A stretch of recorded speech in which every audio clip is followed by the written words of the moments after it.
llamamos la dolarización del sistema financiero, ¿verdad? Que es, digamos, una primera etapa dentro de un proceso que en algunos países más avanzados y que termina cuando un país llega a sustituir totalmente su moneda. Ahí estamos hablando de sustitución monetaria, por ejemplo, el caso de Panamá, el caso de Ecuador, el caso de El Salvador, en donde lo que circula ahí es, en este caso, la moneda, el dólar de los Estados Unidos. Ese no es el caso nuestro. Nosotros todavía no hemos llegado a esa etapa, pero sí se nota que dentro del sistema financiero hay una concentración importante, o ha habido una concentración importante, tanto de inversiones en moneda extranjera como de préstamos en moneda extranjera. Es decir, entonces analizamos durante un periodo de 2 décadas qué es lo que había pasado ahí, ¿verdad? Y encontramos que ciertamente hay 2 variables que son muy importantes, muy determinantes en ese proceso. Una es el tema de la inflación, ¿verdad?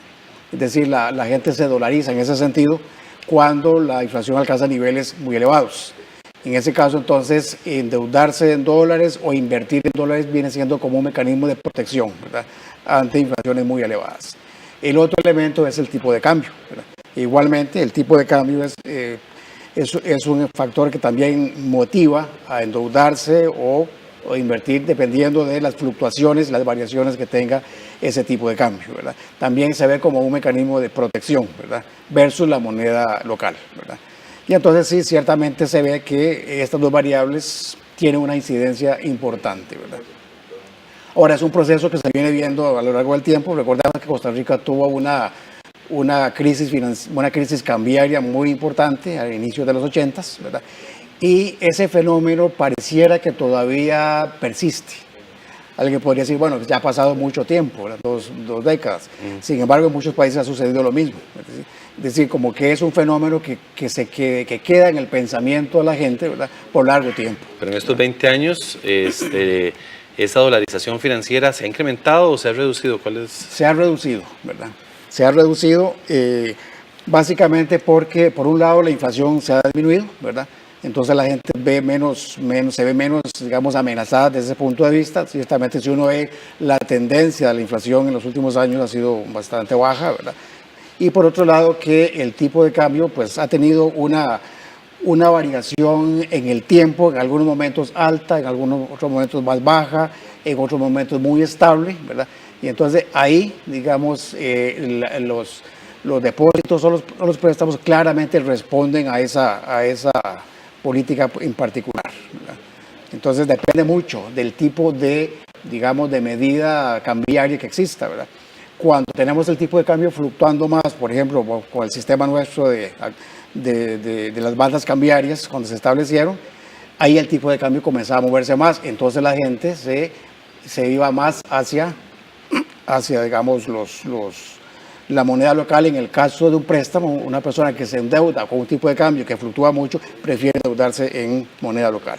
Don Miguel, de acuerdo a este estudio y a la situación actual que tiene el país en todo el tema económico, ¿qué sería lo mejor para Costa Rica con respecto a esto? ¿Que siga disminuyendo esa dolarización o que más bien aumente? ¿O cuál sería el parámetro que tendría la mejor opción para Costa Rica?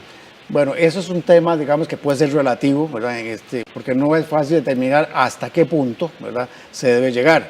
Lo que sí se ha tratado es de evitar que el endeudamiento en dólares, ¿verdad?, corresponda a clientes en el sistema financiero que devengan colones, ¿verdad? Esa ha sido, digamos, una de las preocupaciones principales, ¿verdad? Perdón, ese es uno de los principales errores que se ha cometido en Costa Rica. Endeudarse en dólares cuando uno gana en colones. Exactamente. Digamos que por prudencia uno debería tener lo que se conoce como un calce de monedas. Es decir, que yo pueda, digamos, atender mis obligaciones de acuerdo con los ingresos que yo percibo. Es decir, si yo recibo colones, pues lo más recomendable es que yo me endeude en colones. Si yo gano dólares, pues puedo endeudarme en dólares, porque el tipo de cambio es una variable que no podemos controlar, ¿verdad? Claro, mi pregunta va en torno a el libre albedrío que tiene el ciudadano para endeudarse en una o en otra moneda. Le digo porque la realidad, o por lo menos la realidad de percepción que hay sobre la dolarización, tal vez no es más en financiero, pero sí de la economía, es que se ha dolarizado muchísimo.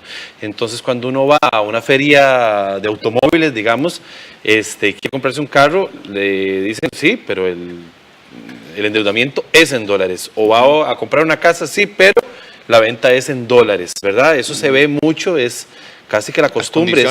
Las condiciones, ¿verdad?, que te ofrecen las compañías es hacia la dolarización de la deuda. A veces no está en el ciudadano, la ciudadana, escoger en qué moneda se está adquiriendo un préstamo.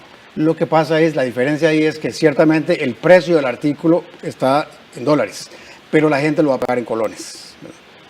Es un poco, digamos, es una modalidad, digamos, una especie de dolarización, ¿verdad?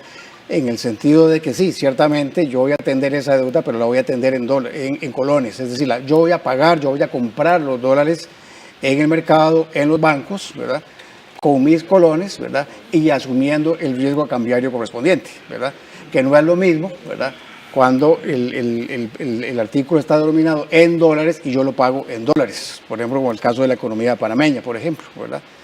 Entonces, hay diferentes grados de dolarización, ¿verdad? Entonces, hay un poco el tema importante es que el ciudadano o la persona que se endeuda tenga claro que existe un riesgo cambiario, es decir, que no siempre el tipo de cambio va a mantenerse estable, ¿verdad? Entonces, si yo tengo una deuda a largo plazo, ¿verdad?, entonces la motivación de la gente de endeudarse en dólares es porque las tasas de interés en dólares son más altas que en colones y además el tipo de cambio está, digamos, estable. Pero cuando eso cambia, ¿verdad?, cuando el tipo de cambio se mueve por alguna razón, lo que uno observa es que la gente rápidamente busca cómo pasarse a los colones.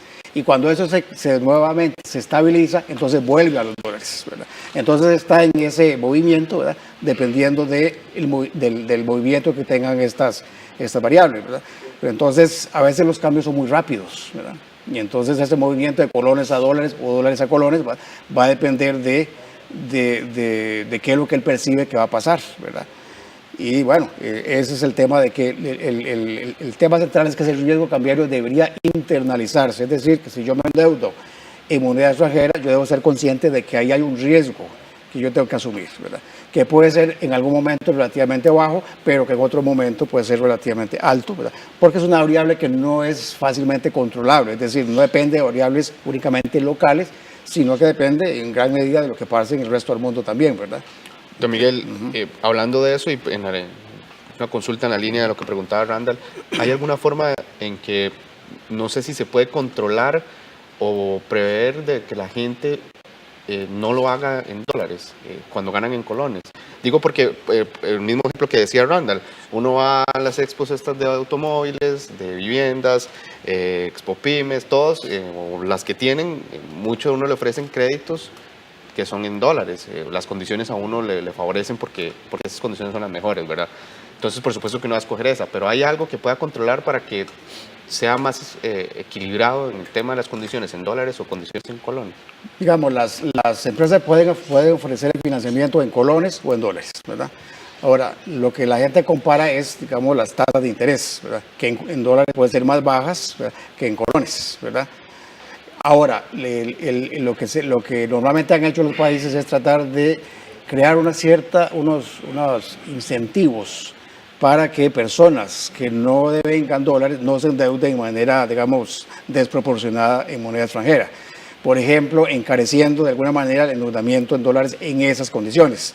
Entonces, los reguladores, por ejemplo, lo que hacen es que aumentan, digamos, las reservas que deben hacerse cuando yo tengo un cliente que es generador de colones, pero que me pide un crédito en dólares. Entonces, ahí hay un elemento de riesgo y entonces ese riesgo digamos, de alguna manera se penaliza, ¿verdad? Entonces, es una manera de desincentivar tanto al cliente como a la entidad financiera, ¿verdad?, a endeudarse o manejarse en dólares cuando el cliente no maneja esa moneda, ¿verdad? ¿Hay alguna diferencia del comportamiento del mercado entre el pequeño deudor, digamos, el ciudadano común y corriente como nosotros, que nos podemos endeudar por una casa, por un automóvil, al comportamiento de los grandes deudores, de las grandes compañías que están pidiendo préstamos que ya son en cientos de miles o millones de dólares? Bueno, claro, hay que ver, digamos, que pueden haber empresas que son exportadoras, ¿verdad?, que tienen negocios en el extranjero, ¿verdad?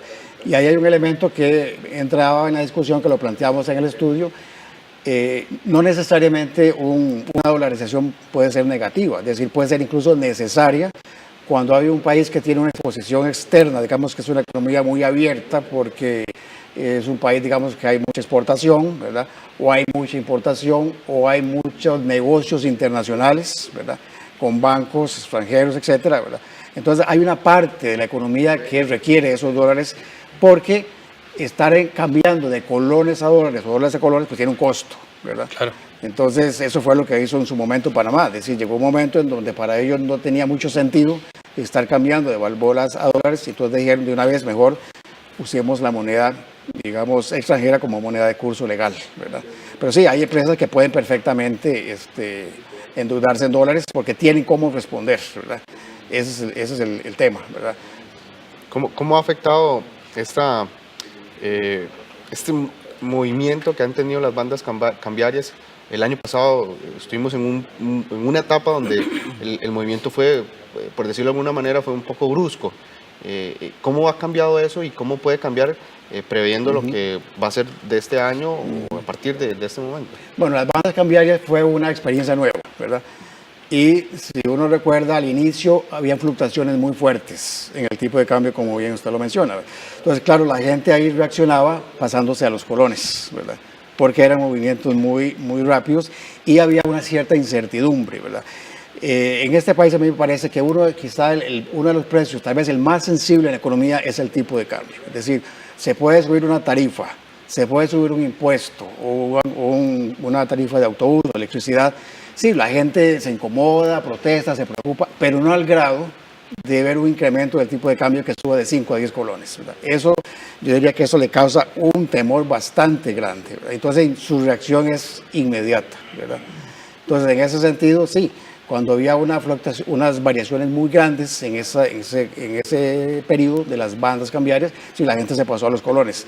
Después, con la flotación administrada, ciertamente ha habido cierta fluctuación, pero menor grado. Entonces ya se modera un poco eso. Y eso es lo que explica por qué los niveles ahora de dolarización son menores, ¿verdad? Estamos hablando de cuando comenzamos hace 20 años, estaban casi en 45% los niveles y ahora están alrededor del 35%, ¿verdad? ¿Qué tanto afecta precisamente ese cambio de la deuda de dólares a colones? Porque precisamente que hablábamos del año pasado, recuerdo que cuando se dio este tema, se hablaba mucho de si se estaban solicitando en los bancos que le cambiaran la deuda de dólares a colones. ¿Qué tanto afecta eso en la economía, tanto para la entidad financiera como para la economía nacional? Ese tipo de cambio de estoy en dólares, pero por este movimiento tan brusco quiero pasarme a colones. ¿Qué tanto afecta? Bueno, digamos, hay dos niveles, para el ciudadano o para el cliente bancario, ¿verdad? Él va a sentirse más cómodo, ¿verdad? Pasándose a colones cuando ve que el tipo de cambio es muy alto, ¿verdad? Entonces, ahí es donde él reacciona rápidamente y se pasa a los colones, ¿verdad? Ahora, los bancos centrales tienen la tendencia en algunos países de tratar de moderar ese riesgo y es cuando los bancos centrales intervienen, ¿verdad? ¿Qué es lo que pasa aquí?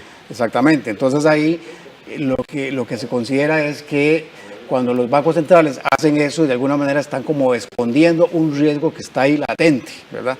Pero que lo correcto debería ser que la persona sea consciente de que eso existe, ¿verdad?